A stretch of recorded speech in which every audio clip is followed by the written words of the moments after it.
வழக்கம் போல் lunch box கொடுத்து விடுறதுக்காக காலையிலே லஞ்ச் ப்ரிப்பேர் பண்ணியாச்சுங்க. ஒயிட் ரைஸ் வச்சுருக்கேன். இன்றைக்கி சிறு பருப்பில் கீரை போட்டு சாம்பார் வச்சுருக்கேங்க. எப்போவும் துவரம்பருப்பே சாப்பிட்டுட்டு இருந்தால் கொஞ்சம் போர் அடிச்சிருங்க. இன்றைக்கி கொஞ்சம் டிஃப்ரெண்ட்டாக பாசிப்பருப்பு வச்சு கீரை சாம்பார் செஞ்சுருந்தேன். கூடவே பெப்பர் ரசமும் செஞ்சுருந்தேங்க. வழக்கம் போல் ப்ரோபயோட்டிக்ஸ்க்காக தயிர் கொஞ்சம் வச்சுருக்கேன். இன்றைக்கி பொரியலுக்கு சிவப்பு கீரை தண்டு கீரை பொரியல் தாங்க செஞ்சுருந்தேன். கீரை செய்கிறப்போ முடிஞ்ச அளவுக்கு நிறைய கடலைப்பருப்பு சேர்த்துக்கோங்க. முக்கியமாக டயபெட்டிக் உள்ளவங்க கடலைப்பருப்பை கொஞ்சம் அதிகமாகவே சேர்த்துக்கோங்க. லஞ்ச் எல்லாம் பேக் பண்ணி கொடுத்து விட்டுட்டு எல்லா வேலையும் முடிச்சுட்டு கொஞ்சம் பச்சை பட்டாணி ஊற வச்சுருந்தேங்க. அதை மட்டும் லைட்டாக உப்பு போட்டு வேக வச்சு எடுத்து வச்சுருக்கேன்.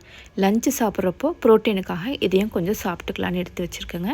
சாதத்தில் பிசைஞ்சு சாப்பிட இன்றைக்கி முருங்கைக்கீரை பொடி கொஞ்சம் தேங்காய் எண்ணெய் விட்டு எடுத்து வச்சுருக்கேங்க. அவ்வளோதாங்க நம்ம வீட்டு லஞ்ச் இன்றைக்கி இதுதான். உங்களுக்கு பிடிச்சிருந்தால் மட்டும் லைக் பண்ணுங்கள், ஷேர் பண்ணுங்கள். மறக்காமல் இந்த மாதிரி ஃபுட் வீடியோஸ் பார்க்க நம்ம பேஜை ஃபாலோ பண்ணி வச்சுக்கோங்க. அண்ட் மறக்காமல் நம்ம யூடியூப் சேனல் மீனாஸ் லைஃப் ஸ்டைலை சப்ஸ்கிரைப் பண்ணி சப்போர்ட் பண்ணுங்கள். நம்ம யூடியூப் சேனல் மீனாஸ் லைஃப் ஸ்டைலை கடைசியாக போஸ்ட் பண்ண ரவா உப்மாவை நீங்கள் வாட்ச் பண்ணிவிட்டு எப்படி இருந்துச்சுன்னு கமெண்ட் பண்ணுங்கள். ஓகேங்க, அடுத்த வீடியோவில் பார்க்கலாங்களா? தேங்க்யூ.